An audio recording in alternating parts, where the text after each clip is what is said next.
Hi everyone, it is Senpai Fanfic back at it with another video. Today we'll be show you what if Deku wasn't quirkless, but had a stockpiling quirk that looks exactly like if he got OFA. Show more videos like this, hit the like button and subscribe with notification on down below, and let's start it.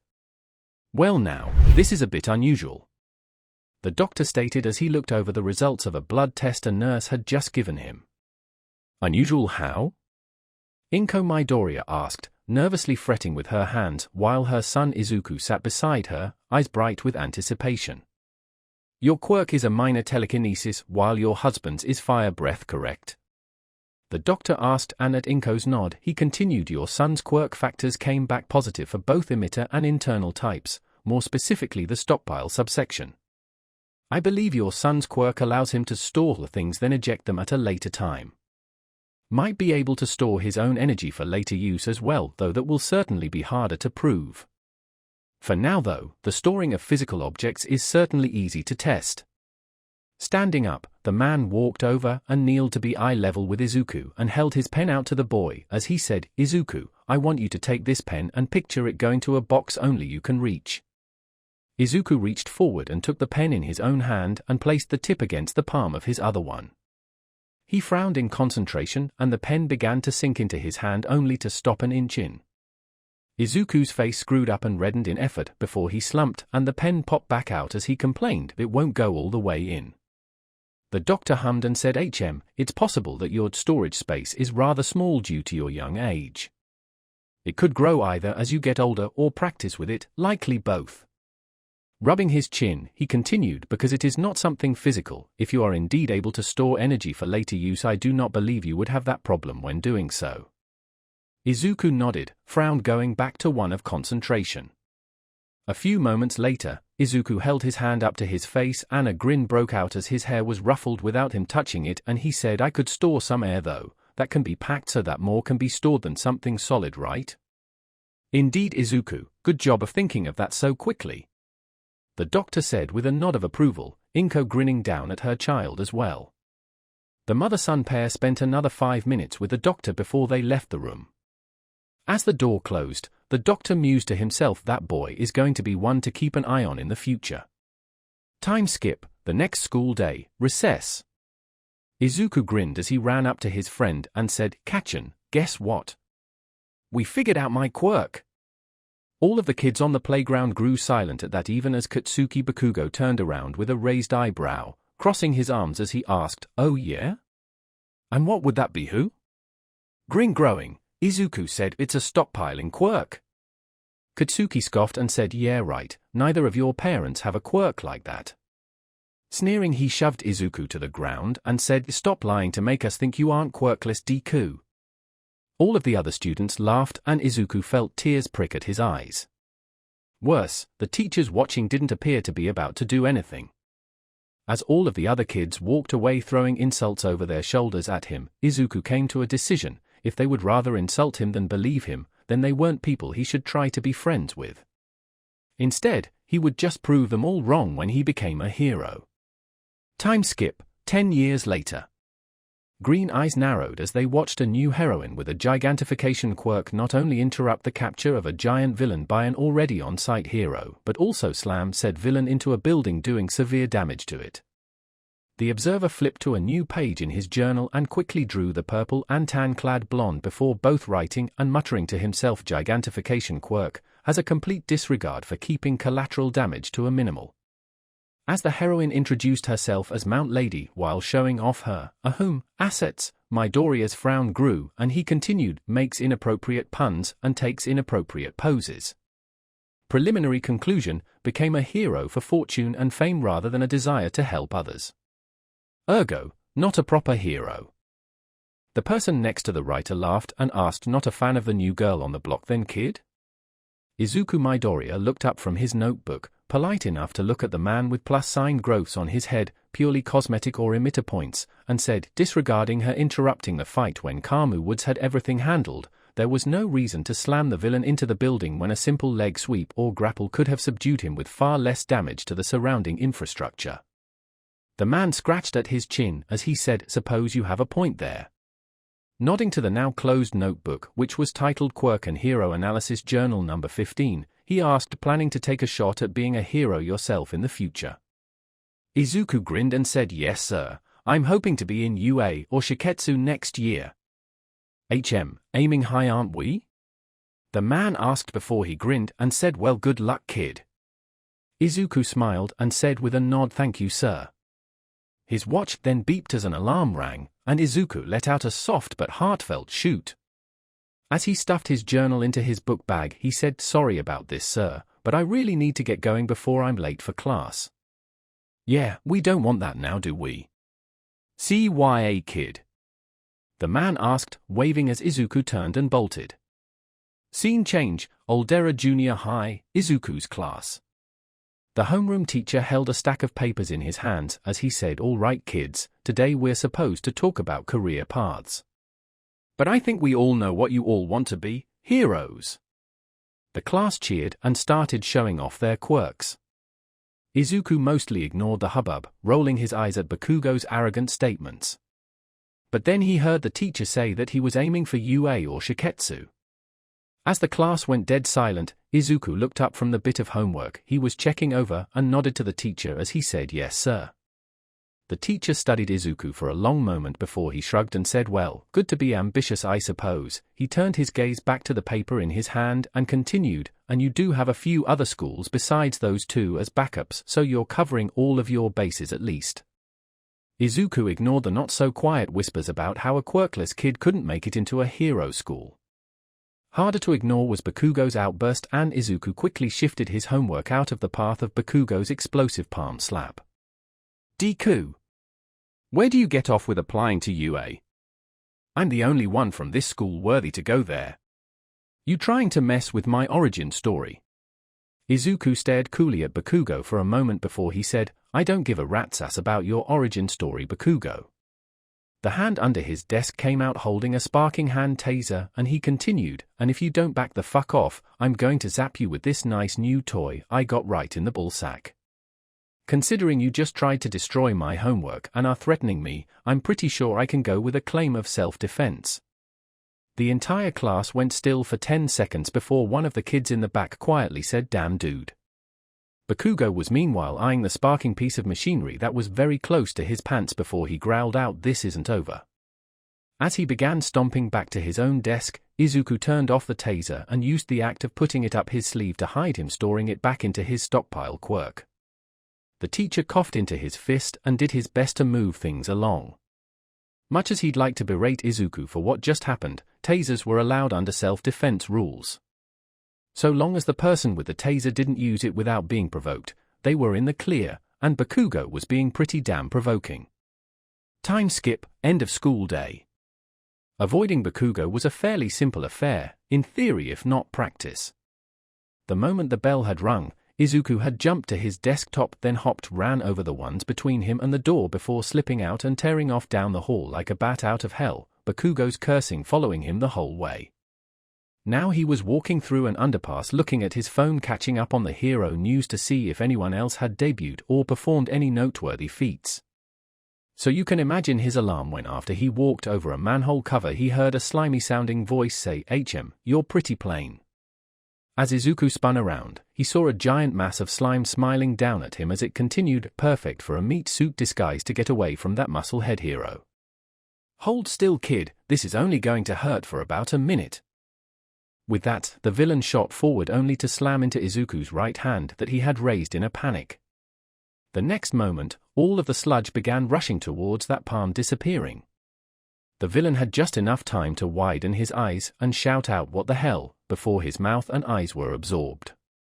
When all of the villain was sucked in, Izuku gave a sigh of relief and said that was close. He then frowned and said that guy said a hero was chasing him, but Musclehead implies that he probably doesn't have some kind of containment quirk, so. A few moments later, the manhole cover flew up into the air and All Might of all people came through.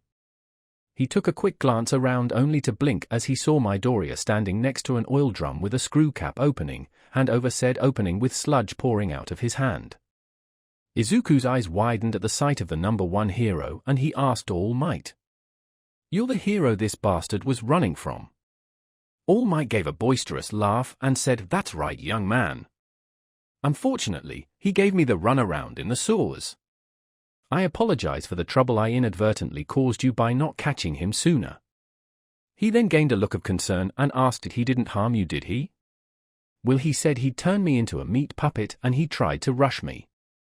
Izuku said with a scowl before he gestured at his still pouring hand and said, thankfully part of my stockpiling quirk allows me to store physical matter, so he wasn't able to do so. All Might's smile turned into a sharp frown and he said, I see, it appears I'll be adding attempted murder of a minor to his charges. Izuku hummed before an eyeball suddenly came out of his hand, followed shortly by a second one and then a mouth.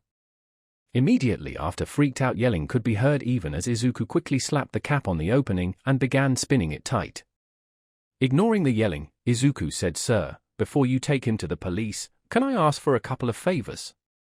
All Might laughed and said, I believe I have time, if they're in my power then certainly, young man. Finishing screwing the cap, taking out a crescent wrench briefly just to be sure, Izuku then brought out a composition notebook labeled Hero Autographs number 10 along with a pen and handed the pair of items to an amused All Might as he asked, first off, can I get your autograph? All Might laughed again and said, certainly. As he flipped to an empty page he noticed that the pages that already had signatures had been laminated to preserve them. Upon finding the first empty page, All Might looked up and asked, what's your name, kid?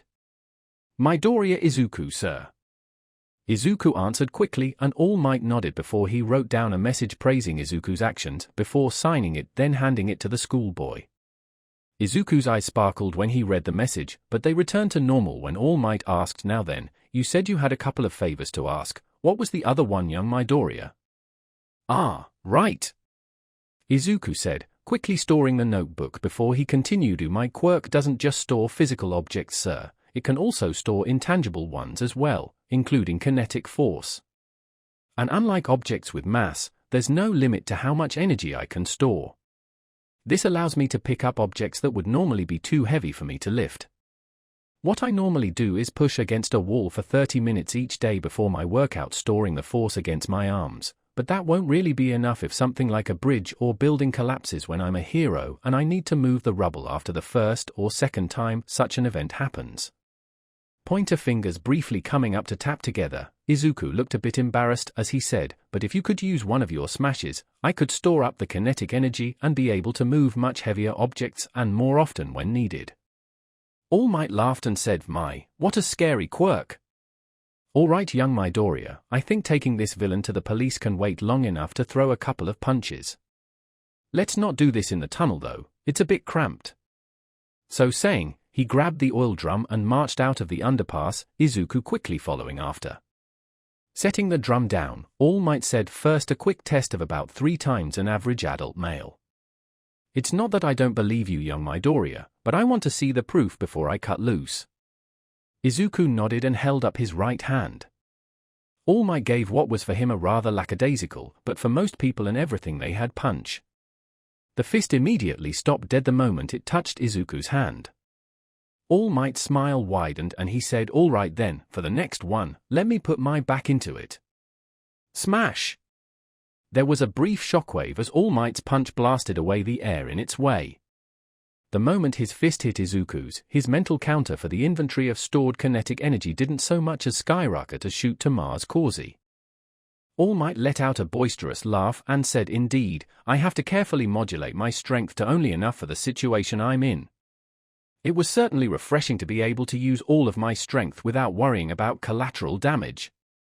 He then nodded to the barrel, that had finally gone silent, and said, well, young Midoriya, as enjoyable as this meeting has been, I must be on my way to deliver this villain to the police. Turning his gaze back to Izuku, he asked, where shall I bring the oil drum when the villain has been transferred? Izuku blinked, then rattled off his apartment building's address, and All Might quickly put it into his phone's notes before giving Izuku a 2-fingered salute, then leapt up into the air with the drum under an arm. Izuku watched him go for a moment before he grinned and said, best afternoon ever. Scene change, Dagobah Beach. It'd be 2 weeks before All Might saw Izuku again. He had been walking along the road in his small form when he saw the green-haired teenager in a t-shirt and shorts moving to the sign of a beach that had become overrun with trash. Hearing clicking sounds, All Might walked over, and as Izuku moved away from the sign and onto the beach, he saw that a laminated piece of paper had been stapled to the post of the sign. Closer inspection showed that the paper was a permit for quirk usage for one Midoriya Izuku. Tilting his head to look past the sign, he saw a now shirtless Izuku march to, then through the first trash pile, the mass of scrap metal rapidly falling in on itself until Izuku's head was once more visible and he started walking in ever-expanding circles, more of the trash disappearing as it touched him. All Might watched him do this for 3 more piles before he gave a nod of approval and continued on his way. Clearly the team was combining quirk growth with community service, a most excellent plan for a hero in training. 5 days later there was a small news story about how the beach was once more completely clean, people already flocking to its sands once more. The reporter stated that the person responsible for the cleanup wished to remain anonymous. Incidentally, Izuku's funds gained a large boost over the month after a trip to the recycling center and contacting people who were looking for specific things over the internet. Though sorting the literal tons of discarded waste would have been a nightmare if his quirk didn't come with a mental inventory. Time skip, 2 months to UA entrance exam. Izuku's hometown was currently experiencing the worst thunderstorm so far for the year. Forget buckets, it was currently pouring wheelbarrows as lightning flashed at least once every 20 seconds. That didn't bother Izuku though, as he made sure his safety harness was still properly tightened, then tilted his head skyward with a grin. He and 3 others, 2 of them heroes, were standing on a rubber-coated platform attached to the lightning rod of Musutafu's tallest building, each of them with at least one hand on said metallic pole. Each one of them had a quirk that allowed them to store large quantities of electricity and were being allowed to absorb some of nature's fury as it made a go at the building. Across the city, 12 other groups were also taking advantage of the free charge the storm was so generously gifting them, while those with hydro quirks worked to either keep certain areas from flooding or absorb the downpour to add to their own reserves. Lightning once more struck the lightning rod, and Izuku saw the mental numbers for his stored voltage jump up an impressive amount as the electricity surged through the metal, looking for the path of least resistance. As the sky rumbled overhead, the hero standing next to him shook his head and shouted to be heard. They were all wearing ear protection. I still can't get over how you're still dry in all of this. That quirk of yours is just plain unfair, kid. Despite his words, the hero was grinning, and Izuku matched it as he shouted back, yeah, but I can only work with exactly what's sent at me. Unlike you who can amplify the electricity you receive. Power plant. Power plant let out a laugh which only got louder as the other civilian with them called out how much of that amplification comes from the need to pay the power bill for your energy levels. Seriously, I hope no one ever gives you a double espresso. Izuku and the other hero joined in laughing at that. Power plant was well known to be enthusiastic in everything he did, like a giant cartoon chipmunk on an eternal sugar high. It was a side effect that came with the pro hero constantly using his quirk to literally keep his body energized whenever he was out and about. The storm lasted for another 2 hours before its tail end passed over the city. After 10 minutes without a lightning strike, the 4 began unclipping their harnesses and climbing down the rubber-coated ladder to the roof of the skyscraper. Before entering the building, each one touched a copper pole by the door, discharging whatever static electricity had managed to avoid being absorbed by their quirks. As he entered the building, the Quirk Assistants for Severe Storms, QASS for short, attendant who had been in charge of the area they just used stopped him as he said, Midoriya, there's a clogged drain 3 blocks west of here. If you would deal with the water build-up so we can reach the problem easier, it would be appreciated. Izuku nodded and said, I'll head over there as soon as I leave the building. The attendant nodded and said, I'll let them know to expect you then. Izuku took a quick pit stop in one of the building's restrooms, then went to the ground floor. Exiting, he stretched out his legs, then stored his shirt before he sprinted in the direction he needed to go. The air his body was pushing against was stored, then immediately expelled from his back, allowing him to go faster than normal. Reaching the flooded area, Izuku came to a stop and brought out his shirt, followed by his wallet. Showing his quirk permit card to the on-site utility workers, Izuku was waved through and began wading through the street, the water being stored before it could do more than dampen his pants. Once enough water was stored that Izuku could see the actual street, and thus anything sharp, he stored his socks and shoes and made another pass to get the rest of it. Once he was finished, the utility workers moved in and the person in charge of their group scanned the barcode of Izuku's quirk permit, sending a standard fee to his bank account for trade rendered to the company by an independent contractor. Pretty standard stuff for when a person with a helpful quirk was brought in by a company to make things easier, faster to deal with. Izuku talked with the woman for a few minutes before he continued on home. Time skip, UA entrance exam. Izuku looked around at all of the test takers with him at testing site B, seeing the girl who kept him from face planting with her quirk doing breathing exercises. He decided to see if she wanted to stick together in order to watch each other's backs. But when he took a step towards her, he found a hand on his shoulder. Looking back, he saw the teen who had called him out in front of all of the other test takers in the auditorium, and the glasses-wearing teen firmly stated, "That girl is clearly trying to center herself. Why are you here? Hoping to interfere?" The teen flinched as Izuku glared at him, then winced when Izuku's hand latched onto his wrist like a vice as the verdant-haired teen growled out, "I should ask you the same thing. Tell me, did you feel proud turning everyone's focus on me in the auditorium since I have a bad muttering habit?" No one else seemed bothered, but you who were a good 15 rows away just had to say something about it. The teen opened his mouth only to wince as Izuku put more force in his grip as he continued, "And then you make a scene here, once more drawing everyone's attention to me. You make a big deal about wanting to learn how to be a hero, but all I see when I look at you is a bully that uses the rules to flaunt his self-righteousness over others." The teen flinched again, but just as he tried to open his mouth again, Present MIC called out, "Start." Izuku gave him one last look of disdain before he dipped a thimble into his stored kinetic energy and leapt over all of the other test takers before tearing off into the testing site, while everyone else just looked confused before Present MIC urged them onwards. Storing his shirt in order to store then release the air he was running against, Izuku soon ran into a one-pointer. Target acquired, I will dash. That was as far as the robot got before Izuku reached it, slapping a hand on the one-pointer's arm and storing it, not once breaking stride. This set the tone for the next 9 minutes. Spot a robot, run leap to the robot, absorbing any rubber bullets and missiles fired his way as he did so, get a hand on robot, store it. Every once in a while he would mix things up and release one of his caught missiles at a robot.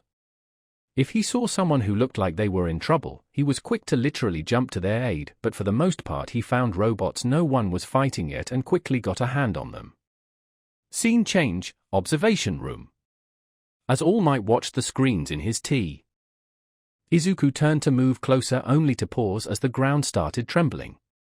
A moment later there was he thought theatrical, explosion of white smoke as a massive robot rose up out of the ground a few hundred feet away. Izuku's eyes widened at the sheer size of the now revealed zero-pointer. And then the robot reached up into the sky and slammed its open hand into the street, generating a small shockwave and throwing debris down the street. As the robot's other hand started raising, test takers began fleeing and Izuku looked back, pointing further down the street as he ordered, "Get that guy out of here." "Right, Ikiro," the two uninjured test takers said with a nod before they picked the teen on the ground up and began pulling back. Izuku took a look around, ready to do the same when the zero-pointer slammed its hand on the ground again. A moment later, Izuku heard a girl shout out in pain closer to the zero-pointer, and before the dust cloud cleared he was already sprinting forward. When he could see down the street, he saw Uraraka lying pinned on the street, her leg trapped under a slab of broken building in a way that prevented her from reaching it. With the person in trouble now visible, Izuku dipped a little more into his stockpile of kinetic force and took 3 long-running bounds before skidding to a stop next to her. A quick slap of the slab had it stored and Izuku asked, "Can you get up?" Uraraka started to push herself up only to let out a second cry of pain followed by a whimper of "My ankle." Another damaged ankle. Izuku thought to himself with a mental TSK before he bent down and hoisted Uraraka up, putting one of her arms over his shoulders. He then looked up at the approaching zero-pointer and raised his arm making a finger gun as he said, "I think you've caused enough trouble for one day." Electricity began sparking around Izuku's pointer finger for a brief moment and then Quirk! The air tore as Izuku dipped into his store of lightning strikes and the electricity jumped to the giant robot whose classification was changed from zero-pointer to lightning rod. When Uraraka could see again, she gasped when she saw a tower of slagged metal before her, residual arcs of electricity still crackling over the metal. Izuku studied the robot for a long moment before nodding and lowered his arm before shifting so that Uraraka was against his back and bent to pick up her legs. Uraraka's permanent blush darkened as she found herself riding piggyback, but she automatically wrapped her arms around Izuku's shoulders as he began running down the street with her. Scene change, observation room. Well, that happened, I guess. Vlad King stated as the hero stared at the screen showing a slagged 0-pointer. Clearly his storage quirk isn't limited to just physical matter. It would not surprise me if he's registered with the QASS. Nezu said happily. He completely ruined it. Power Loader grumbled as he looked at a tablet filled with red alerts. Dropping the tablet with a diagnostic of the 0-pointer onto the control panel, he continued, "Oh, it's literally nothing but slag under the exterior plating. That is one scary kid." 13 mused and All Might couldn't help but grin. Izuku slapped a missile from a 3-pointer out of the air with his left hand, storing the projectile before it could hit the ground in front of a group of 3 testers. He made a throwing motion with his right hand and returned the missile to sender. As the wrecked robot smoked, Izuku glanced over his shoulder at the tester on the ground. The other 2 were around and he asked, "He going to be all right?" "Kiro, he's got a sprained ankle," a girl with long green hair stated. "Hell of a time for an ankle roll," a muscular boy with thick lips said with a heavy frown. With the person in trouble now visible, Izuku dipped a little more into his stockpile of kinetic force and took 3 long running bounds before skidding to a stop next to her. A quick slap of the slab had it stored and Izuku asked, "Can you get up?" Uraraka started to push herself up only to let out a second cry of pain followed by a whimper of "My ankle. Another damaged ankle." Izuku thought to himself with a mental TSK before he bent down and hoisted Uraraka up, putting one of her arms over his shoulders. He then looked up at the approaching 0-pointer and raised his arm making a finger gun as he said, "I think you've caused enough trouble for one day."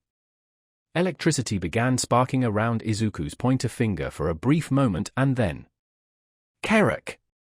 The air tore as Izuku dipped into his store of lightning strikes and the electricity jumped to the giant robot whose classification was changed from 0-pointer to lightning rod. When Uraraka could see again, she gasped when she saw a tower of slagged metal before her, residual arcs of electricity still crackling over the metal. Izuku studied the robot for a long moment before nodding and lowered his arm before shifting so that Uraraka was against his back and bent to pick up her legs. Uraraka's permanent blush darkened as she found herself riding piggyback, but she automatically wrapped her arms around Izuku's shoulders as he began running down the street with her. Scene change, observation room. Well, that happened, I guess. Vlad King stated as the hero stared at the screen showing a slagged 0-pointer. Clearly his storage quirk isn't limited to just physical matter. It would not surprise me if he's registered with the QASS. Nezu said happily. He completely ruined it. Power Loader grumbled as he looked at a tablet filled with red alerts. Dropping the tablet with a diagnostic of the 0-pointer onto the control panel, he continued, "Oh, it's literally nothing but slag under the exterior plating. That is one scary kid." 13 mused and All Might couldn't help but grin. Scene change, testing Site B. Izuku quickly caught up with the fleeing students. Linking back up with the 2 test takers he had been speaking with before the 0-pointer's arrival, he said 0-pointers neutralized. More than one test taker blinked in surprise at that, and the green-haired girl, who looked kind of like a humanoid frog now that Izuku got a better look at her, put a finger to her lip and stated, "We heard a loud sound and saw a flash of light back there. You didn't store it like you did the smaller robots, did you?" Izuku shook his head and said, "I slagged it with a lightning bolt I had stored." "Damn, that's so manly." A test taker further along the crowd shouted and Izuku felt his lips twitch upwards. A moment later, though, there was a loud buzzer sound and present MIC announced, "That's IT listeners, the test is over." Izuku gained a slight frown at that before shaking his head and called out, "All right people. We've got 2 people with injured ankles. Anyone else got a worse injury that needs treatment before I treat them? While I can appreciate you willing to help them, I believe I should do it, young man." a small old lady said as she walked over. Izuku blinked and said, "Recovery girl, you got here rather quickly. We've got a really fast hero on campus today." Recovery girl said as she walked over, handing a few gummies to a teen as she passed and kissed his hand, the large bruise he had on his arm fading away. "Ah," Izuku said in understanding before he turned so that Uraraka's bum ankle was positioned close to her, and a few moments later of wrapping, RG kissed her ankle before putting some gummies into her hand. Feeling Uraraka slump further on him, rather than let her go, he simply shifted his grip to be sure he had a proper hold on her legs as he watched RG work on the other test taker's ankle. As she worked, Izuku asked, "So I guess these two were the worst off, recovery girl?" "That's right, we were pretty lucky this year. I remember one time I had to fix broken bones for 10 different people," recovery girl stated. Izuku gave a small wince at that, then said, "Definitely lucky then." A moment later, he held his right arm out, and a moment later, there was a one-pointer by him. "Terminate you," the robot stated before stiffening and looked around at all of the now tense. If the person in trouble now visible, Izuku dipped a little more into his stockpile of kinetic force and took 3 long-running bounds before skidding to a stop next to her. A quick slap of the slab had it stored, and Izuku asked, "Can you get up?" Uraraka started to push herself up only to let out a second cry of pain followed by a whimper of "My ankle. Another damaged ankle." Izuku thought to himself with a mental TSK before he bent down and hoisted Uraraka up, putting one of her arms over his shoulders. He then looked up at the approaching 0-pointer and raised his arm, making a finger gun as he said, "I think you've caused enough trouble for one day." Electricity began sparking around Izuku's pointer finger for a brief moment, and then Quirk! The air tore as Izuku dipped into his store of lightning strikes, and the electricity jumped to the giant robot whose classification was changed from 0-pointer to lightning rod. When Uraraka could see again, she gasped when she saw a tower of slagged metal before her, residual arcs of electricity still crackling over the metal. Izuku studied the robot for a long moment before nodding and lowered his arm before shifting so that Uraraka was against his back and bent to pick up her legs. Uraraka's permanent blush darkened as she found herself riding piggyback, but she automatically wrapped her arms around Izuku's shoulders as he began running down the street with her. Scene change, observation room. "Well, that happened, I guess," Vlad King stated as the hero stared at the screen showing a slagged 0-pointer. Clearly his storage quirk isn't limited to just physical matter. It would not surprise me if he's registered with the QASS. Nezu said happily. He completely ruined it. Power Loader grumbled as he looked at a tablet filled with red alerts. Dropping the tablet with a diagnostic of the 0-pointer onto the control panel, he continued, "Oh, it's literally nothing but slag under the exterior plating. That is one scary kid." 13 mused, and All Might couldn't help but grin. Scene change, testing site B. Izuku quickly caught up with the fleeing students. Linking back up with the 2 test takers he had been speaking with before the 0-pointer's arrival, he said, "0-pointers neutralized." More than one test taker blinked in surprise at that, and the green-haired girl, who looked kind of like a humanoid frog now that Izuku got a better look at her, put a finger to her lip and stated, "We heard a loud sound and saw a flash of light back there. You didn't store it like you did the smaller robots, did you?" Izuku shook his head and said, "I slagged it with a lightning bolt I had stored." "Damn, that's so manly," a test taker further along the crowd shouted, and Izuku felt his lips twitch upwards. A moment later, though, there was a loud buzzer sound and Present MIC announced, "That's IT listeners, the test is over." Izuku gained a slight frown at that before shaking his head and called out, "All right people. We've got 2 people with injured ankles. Anyone else got a worse injury that needs treatment before I treat them? While I can appreciate you willing to help them, I believe I should do it, young man," a small old lady said as she walked over. Izuku blinked and said, "Recovery girl, you got here rather quickly. We've got a really fast hero on campus today," recovery girl said as she walked over, handing a few gummies to a teen as she passed and kissed his hand, the large bruise he had on his arm fading away. "Ah," Izuku said in understanding before he turned so that Uraraka's bum ankle was positioned close to her, and a few moments later of wrapping, RG kissed her ankle before putting some gummies into her hand. Feeling Uraraka slump further on him, rather than let her go, he simply shifted his grip to be sure he had a proper hold on her legs as he watched RG work on the other test taker's ankle. As she worked, Izuku asked, "So I guess these two were the worst off, recovery girl?" "That's right, we were pretty lucky this year. I remember one time I had to fix broken bones for 10 different people," recovery girl stated. Izuku gave a small wince at that, then said, "Definitely lucky then." A moment later, he held his right arm out, and a moment later, there was a one-pointer by him. "Terminate you," the robot stated before stiffening and looked around at all of the now tense students and said, "Error, internal time clock does not match the time provided by local network. Test is over, big guy," Izuku stated. The one-pointer slumped and said, "Darn, and I was so looking forward to indulging in approved violence. Always next year," Izuku said, removing his hand now that he knew the robot wouldn't immediately try to attack again, and he said louder, "I'm going to let the rest of the robots I stored out while we head for the buses, so keep some space around me, guys." After getting acknowledgements from the others, Izuku started walking to the E. As the mother and son mirrored each other in clutching their hearts with their right hands, the face of All Might pulled back, revealing him in a yellow pinstriped suit, and he continued, "Greetings, young Midoriya. It's been a while since we met, hasn't it? I'm sure you're wondering why I am here when this was supposed to be a message from UA. Well, we're trying to keep this on the down low for now, but I'm sure you can keep this quiet. I moved to Musutafu for one reason only. Starting this year I'll be teaching at UA." Izuku and Inko's eyes widened at that statement, but Izuku's eyes almost immediately narrowed as he tried to figure out why the number one hero would be teaching future heroes instead of being out on the street stopping crime. "But enough about me. I'm sure that you are quite anxious to hear about how you performed on the entrance exam. You did rather well on the paper test, but your performance in the practical exam is where you truly shined.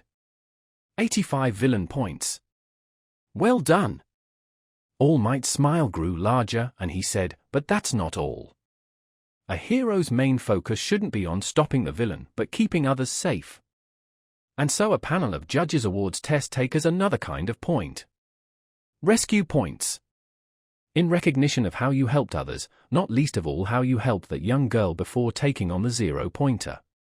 A quick video clip played, and Inko let out a startled gasp as she saw her son literally leap into action towards the massive robot, freeing Uraraka before frying the robot. Inko immediately hugged her son, who gently patted her back in reassurance. All Might reappeared as he said, "For your actions, you have been awarded 50 points. Excellent work, young Midoriya, you're in." All Might gave a thumbs up before holding his now open hand forward and said, "Come, young." The next school day at Aldera was interesting to say the least. The principal called Bakugo and Izuku up to his office to personally congratulate them on making it into UA's hero course, expressing his surprised joy that they had made the top 2 spots in the practical entrance exam. He was especially surprised with how well Izuku had done. He, along with the rest of the school, still thought he was quirkless after all. When they left the principal's office, Bakugo tried to show he was still top dog and demand how Izuku had cheated to get top spot. Izuku, though, had given him a glare so harsh it had actually made Bakugo flinch. He swore, if only to himself, that he saw small sparks surrounding Izuku's eyes. After that, Bakugo didn't exactly stop being a jerk, but he did back off a little. And of course, after summoning the pair to his office, the principal announced Izuku and Bakugo's success to the whole school. All of a sudden, Izuku was Mr. Popular amongst the student population. After years of indifference at best from them, it made Izuku sneer inside that now people wanted to be buddy-buddy with him. Still, he did his best to remain polite if distant. Time passed, and soon it was time for the first day of class. After 5 unsuccessful tries at getting his tie right that morning, Izuku admitted defeat and asked his mom for help. As Inko fixed his tie, she chuckled and said, "Don't worry, your father is terrible at ties as well. He wound up having me tie all of them at once and just left them on the closet hooks when we first started dating. It wouldn't surprise me if he still does the same thing even now." Hayashi would sheepishly admit that yes, he did the next time Izuku had a video conference with him. Pulling the tie to a slightly snug but still comfortable tightness, Inko ran her hands over Izuku's jacket, settling it a little better before she stepped back and gave Izuku a quick once-over before nodding in approval. A moment later, she took a quick photo with her phone, then stepped back in to hug Izuku as she said, "I'm so proud of you, Izuku." "Thanks, Mom," Izuku said with a grin. When they separated, Inko smiled up at him. She swore he shot up like a weed this last year, and said, "Have a good day, son." Izuku nodded and grabbed his book bag before going out the door. He got a surprise on the train ride when a certain man with growths on his head spotted him in his uniform, and he said, "Well, if it isn't the analyzer kid. I see you managed to make it in." Izuku blinked before he smiled and said, "Yeah, it was a bit nutso at times, but I managed to score well on the entrance exam." "Good for you, kid," the man said with a grin and added, "I'll look forward to seeing a good showing at the next sports festival then." Izuku nodded at that and said, "I won't disappoint, sir." When Izuku arrived at the school, he gave the uneven brick a gimlet eye as he purposefully walked around it before making his way to his new classroom. Eyeing the massive door, he muttered, "Holy crap, anyone who needs a door this big must take up at least an eighth of the room when sitting down." "Yeah, no kidding," a semi-familiar voice said behind him. Izuku turned around to see Uraraka behind him. The girl beamed at him and said, "Looks like we're in the same class, Midoriya." Her smile took on a thankful tint and said, "Thanks again for the help in the entrance exam, by the way." Izuku smiled back and said, "You're welcome, Uraraka. Shall we head in?" At his new classmate's nod, Izuku turned back to the door and prayed that he didn't have Bakugo or that rule-using bully in his class. Sadly, when he opened the door, he saw Bakugo lounging at a desk with his feet upon it and the glasses-wearing teen berating him. When Bakugo asked who the teen was, he introduced himself as Ida Tenya, from Sumi Private Academy. Izuku's eyes narrowed as he latched onto that family name, instantly making a connection to a certain hero. A few moments later, the teen noticed them and quick walked over. Izuku tensed, but was surprised when the teen bowed and said, "It is you. I must apologize for my actions before the entrance exam. It is clear that you understood what the examiners were testing far better than I did. I did what a hero is supposed to, help others. There was no understanding about what was being tested, people were in trouble, so I helped them," Izuku stated. Bakugo gave a sharp TSK from his desk, but Izuku ignored that as he crossed his arms, just giving Ida a cool look. After a few tense moments, Ida's eyes widened as he said, "Oh, right. I apologize for my words to you and for drawing attention to you in such a manner in the auditorium and in front of the testing site. I was wrong to doubt your convictions like that and assume you were there to interfere with the other test takers." As he spoke, Ida chopped the air robotically. Izuku stared at him for a few more moments before he gave a single nod and a quiet apology accepted. However, Ida got the feeling he was on very thin ice with the stockpile user, and something told him that he wasn't exactly impressed with how he had been berating the other student. But before anything further could be said, a voice from the floor said, "If you're done blocking the doorway, we have things to do." Izuku and Uraraka turned around and looked down to see a face sticking out of a large yellow cocoon. No, that was a sleeping bag, as shown when the zipper came down for a hand to bring a grape juice packet to the face and quickly be sucked dry in one go. For some reason, that made all three feel a shiver go down their spines as the person got up and said, "It took you 8 seconds to shut up, that's not rational. A real hero knows that time is not something to waste." Slipping out of his sleeping bag, he continued, "I'm Izawa Shouter, your homeroom teacher, nice to meet you I guess." "He's our homeroom teacher," the majority of the class thought in disbelief. Izawa then reached into his sleeping bag and pulled out a gym uniform he had in there for some reason and said, "Right, I know that this is sudden, but go put on your gym uniforms and meet me at the training field." Time skip, after arriving at the training field. "A quirk assessment test?" most of the class asked as Izawa explained what they were doing out here. "But sir, what about the entrance ceremony, orientation?" Uraraka asked.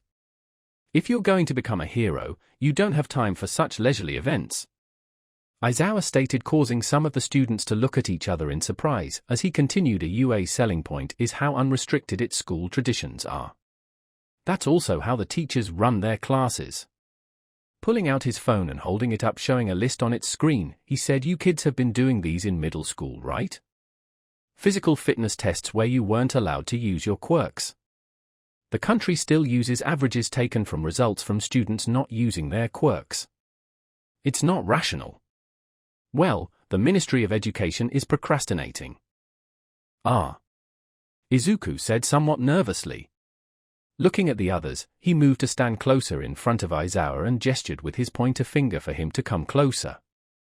The teacher raised an eyebrow but obligingly leaned down as Izuku whispered, "Sir, I'm not exaggerating when I say I think I could reach escape velocity if I went all out. 10 months before the entrance exam I had a run-in with All Might and he did me a favor by adding to my store of kinetic energy with a smash. And given he said, and I quote, 'let me put my back into it,' when he did so." Aizawa mirrored in understanding. Straightening up, Aizawa considered for a moment before he said, "Go for 5 kilometers. If you can hit at least that far I'll be satisfied, and try to make it as close to that distance as you can while you're at it." Izuku nodded and walked into the circle. Once there, he began running math equations out loud as he said, "All right, standard softballs are between 6.25 and 7 ounces. Add another 2 ounces for the sensor bar." Izuku gave a short heft of the ball, paying attention to the number he got in his mental inventory when it hit his hands, and continued out loud, "Yeah, that tracks, so the amount of kinetic force needed in a vacuum would be." Izuku continued working out the problem out loud, adding the variables of wind condition, air resistance, and gravity. A minute later, he had a final number needed for 5 kilometers and nodded to himself then to Aizawa as he said, "Ready, sir." At Aizawa's returned nod, Izuku took a pitcher's stance then cut loose. There was a burst of wind and the ball rapidly flew through the air. Bakugo stared slack-jawed at the sight of a boy he thought was quirkless sending the ball farther than should be physically possible. As the ball flew, Aizawa calmly stated, "Know your maximum first. That is the most rational way to form the foundation of a hero." Nodding to Izuku, he said, "In Midoriya's case, that maximum is the amount of control over what he can bring to the table in order to meet a specified distance." A few moments later, Aizawa's phone beeped and he gained a wide grin as he saw what it displayed. When he turned it around, 5000.0M was displayed and he continued, "And as you can see, Midoriya has very good control." "Holy crap, he got it right on the dot!" The blonde Kaminari shouted in surprise. "Dude, that is so manly!" The red-haired Kirishima said in awe. "Very impressive." The ponytailed Yaoyorozu said with a nod which the dual-toned Todoroki mirrored beside her. Katsuki Bakugo though did not share their amazement, instead, he was angry. Giving a blast from his hands, he shouted, "Deku!" Running forward with hands extended, he continued, "What the fuck was that, you quirkless loser?" Izuku swore he heard the sound of shattering glass as the majority of the class reared back in shock. "The person in last will be expelled." Uraraka asked with wide eyes, before frowning and said, "It's only the first day. And even if it wasn't, that's totally unfair." Aizawa rose an eyebrow and said, "Natural disasters, highway pileups, rampaging villains, calamity is always right around the corner. I'd say Japan is full of unfair things, and it doesn't have a monopoly on them either. There is strife worldwide, and heroes are the ones who correct all that unfairness. If you were hoping to spend your evenings hanging out at McDonald's, I'm sorry to tell you that for the next 3 years, UA will run you through the ringer. That's plus ultra." Lifting up his right hand, Aizawa made the "bring it" gesture with his pointer finger as he finished his speech with, "So bring it, use your strength to overcome it all." As the students stiffened, looks of determination appearing on their faces, Izuku noted Ida pulling out a water bottle, orange liquid moving through the straw. He checked another box on a mental checklist that he had made upon hearing the teen's name. He didn't show any outward sign of what he was thinking though, just walked out of the circle as Aizawa said, "Right, demonstration's over, let's get started. We'll begin with the 50-meter dash." In the interest of saving time, Aizawa had the students run in pairs by seat numbers. Thankfully for Izuku, it appeared he wanted to avoid further drama, so instead of having him run with Bakugo he ran with Yaoyorozu while Bakugo ran with the much smaller Mineta. And boy was the pop-off user not happy about not being able to watch the taller girl run ahead of him, though he was smart enough to stick to mumbling lowly to himself to avoid Eraserhead's ire. When it was their turn, Izuku saw the recommended student make a pair of rough terrain inline skates and what looked like rocket nozzles stuck out of her arms. He blinked at that and made a note to have a talk with the girl about what she could and could not create because he suddenly had ideas going through his head. Shaking said head, he took a crouched stance and stored his shirt as he said at Yaoyorozu, "I recommend you brace yourself, there will be a bit of turbulence behind me." "Understood, thank you for the warning." Yaoyorozu said with a nod, and Izuku felt a thrill that she was actually taking his warning seriously rather than brushing him off. The moment the small robot at the finish line gave a simulated gun shot, Izuku shot forward, both using his airstream trick and dipping into his stored kinetic energy. Half a second later, he skidded to a stop at the end and saw Yaoyorozu blast past him trailing fire. Blinking, he looked at where she stopped much further away and asked, "Did you seriously just use hydrogen for your fuel?" Yaoyorozu blinked and said yes. "How did you know that?" Izuku shrugged and said, "I learned how to perform electrolysis 2 years ago, figured it'd be a good trick to have if I ever had to perform rescue operations in a flooded river. Hydrogen has a pretty distinct taste, which I discovered when I first started." Yaoyorozu gained stars of amazement in her eyes as she asked, "You managed to induce electrolysis with your quirk? What do you use as a catalyst?" Izuku brought out a somewhat slapdash mask he had made from his inventory, and as the class moved on to the nearby building for the grip test, began explaining how he had made it to work off of the electricity he had stored from lightning strikes. Yaoyorozu listened intently as he explained how he got it to work and only send the oxygen to his mouth rather than the hydrogen as well, which being an asphyxiant gas would be rather bad. Izuku put the mask back in his inventory as the class picked up their grip testers, but the pair kept up the discussion as Yaoyorozu formed a ratcheting strap around her grip tester's handle. As she started ratcheting and Izuku dipped a little into his kinetic force, Yaoyorozu pouted and said it's a pity I'd need to add a ridiculous power source to get that to work. It'd be handy to make a way to breathe underwater without having to make a heavy tank to hold oxygen. Yaoyorozu grimaced and said, "I looked into it, you need a certification that the device works properly, otherwise you can get in big trouble. Kind of hard to get one of those during a rescue operation. Our bureaucracy, you absolutely inefficient pain in the ass." Izuku said jokingly, earning a giggle from Yaoyorozu. The pair managed to max out their grip testers, and Aizawa gave them a very tiny, nod of approval as he put the result into his phone. The next test was the long jump. Izuku watched as the majority of the class jumped, quite a few managing to get past the pit of sand using their quirks. When it was his turn, Izuku moved to stand at the starting point and rubbed the back of his neck nervously as he muttered lowly, "Oh man, this is going to Suyuuk." "Something wrong, Midoriya?" Aizawa asked with a raised eyebrow. Izuku gave him a nervous smile and quietly said, "I haven't really had a chance to test out long-distance jumping since I met All Might Sir. I've actually kind of made it a point to keep my jumps under 100 yards. Aizawa hummed and said, "While that is certainly reasonable of you to do before you enrolled in a hero course, knowing how to rapidly travel like him is something you will be trained in while you are here. Just do your best. If nothing else, you'll be able to absorb the force of your landing to prevent injury." "Yeah, true enough, I guess," Izuku said before he took in a deep breath and said, "I'm going to go for a kilometer." Aizawa pocketed the laser rangefinder he had been using for the others and instead took out a small pager-like device. Turning it on, he zeroed out the device and showed Izuku a button as he said, "Push this as soon as you land, it'll save your distance.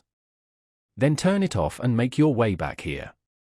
When Izuku nodded, Aizawa clipped it to his waistband, being sure to zero the score a second time before taking a step back and giving Izuku a nod. Izuku took a moment to do the necessary mental calculations before he took in another deep breath, stored his shirt, and leapt forward. As the wind of his leap pressed against him, Izuku stored the air he passed through, making a quasi-vacuum. Stored it, but didn't release it. The thrust, minimal as it was, would have actually thrown off his calculations. When he landed, he absorbed the force and lightly bounced upwards a little once to better maintain his balance. Looking down at the pager-like device at his waistband, he pushed the button he was supposed to, then pulled it off to look at it. He smiled when he read 1000.1 m. A little off, but I think that might have been me leaning forward when I landed. Izuku muttered before he turned off, then reclipped the device. Turning around, he leapt again, only this time he only leapt 3/4 of a kilometer. This allowed him to land where no one else was so he wouldn't accidentally hit anyone, then finish the last of the distance in 3 shorter leaps. Aizawa gave a small nod of approval at that before accepting the device.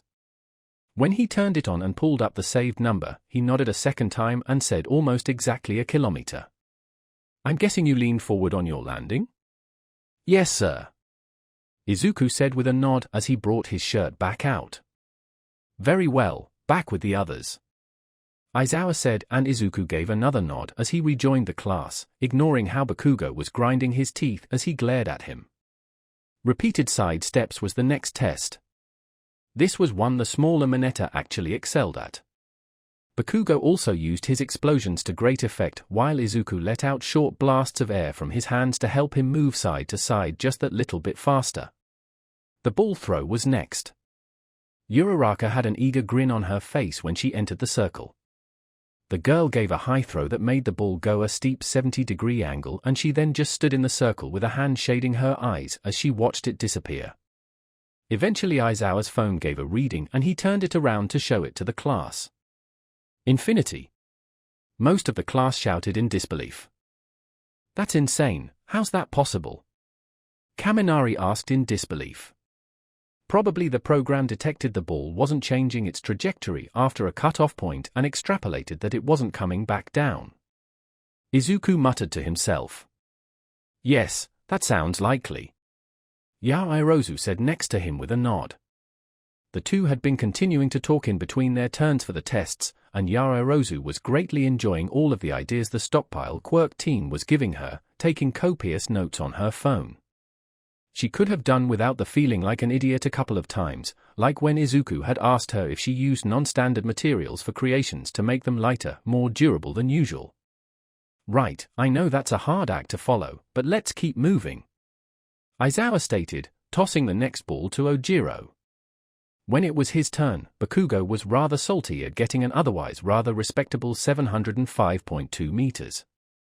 Even as most of the class was reluctantly impressed, he glared as he left the circle. Sit-ups was the next test. For this one, Izuku had a long strand of rope come out from one knee, wrap a circle around a shoulder, go behind his back, wrap another circle around the other shoulder, then go back into the other knee. He had to quick change into a pair of shorts for this. Thankfully Aizawa allowed him to step out of the room for a moment. When it was time to start, Izuku rapidly pulled the two ends of the rope into his inventory, quickly levering himself up to his knees before he bent back down, pulling the rope out as he did so before rapidly going back up again. Geez, that guy's a machine. Kaminari muttered from where he was holding the multi-limbed Shoji as he did his own sit-ups. Yaoirozu's not doing too shabby herself. Hagakure said from where she was holding Asui's feet. The creation user had a similar rig attached to her knees that went around her back as well, using a set of spring-loaded pulleys to pull the rope in place of having an inventory, though that was something else she was going to look into thanks to Izuku's discussion with her. Toe touches were next, and Shoji and Tokoyami blew the test out of the water by growing multiple extensions on their arms and using dark shadow respectively. Izuku didn't do too shabby himself, bringing out a heavy metal pole welded to a base plate which he wrapped his rope around, the ends now coming out of the top of his hands. Izuku's spine popped in a manner that felt good as the rope pulled his wrists past his toes, even if it made other members of 1A wince. I believe that's far enough, Midoriya. You don't want to dislocate any of your arm joints. Especially since it would annoy Recovery Girl to have to fix them. Aizawa stated. Yes, sir. Izuku said, switching from pulling in the rope through both hands to pulling in his right and releasing with his left, the end soon whipping around the pole before being sucked back in, the metal pole following soon after. The last test was the long run. Aizawa raised an eyebrow when Izuku pulled an entire bike out of his storage space. Izuku shrugged at him and said, I didn't always have so much kinetic force stored, sir. I had figured this would help me get to trouble spots faster when I was a pro hero.